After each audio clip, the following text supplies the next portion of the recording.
வத்தக்குழம்பு மகாத்மியம். மறைந்த புகழ்பெற்ற எழுத்தாளர் சுஜாதா அவர்களின் கட்டுரை இது.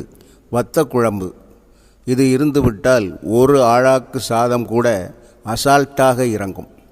வத்த வைப்பதால் வத்தக்குழம்பா, இல்லை வத்தல் போட்டு வைப்பதால் வத்தக்குழம்பா?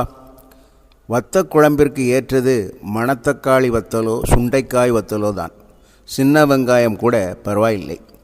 பூண்டு உண்பவர்கள் அதையும் வெங்காயத்துடன் சேர்த்து கொள்ளலாம். வத்தல் மட்டுமே ஒரிஜினல், மற்றபடி காய்கறி கூட நோ தான். வத்தலுக்கு அடுத்தபடியாக முக்கியம் நல்லெண்ணெய். மீதி எண்ணெய் எதற்குமே கட்டாயம் தடா. புது புளியும் வேண்டாம், பழைய புளியும் வேண்டாம். ஒரு டீனேஜ் புளி அசத்தும்.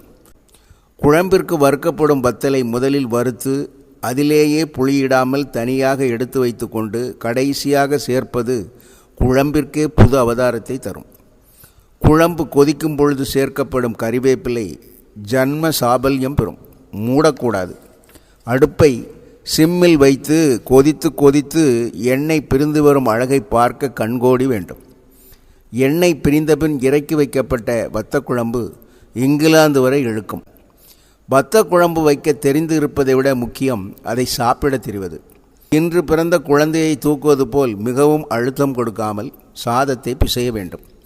ஒரே ஒரு கரண்டி மட்டும் விட்டு வழித்து நக்கப்படும் ஒரு நல்ல வத்தக்குழம்பின் மனமும் ருசியும் வேர்ல்டு கப்பில் தோனி அடித்த சிக்ஸர் போல என்றுமே நினைவில் நிலைத்திருக்கும்.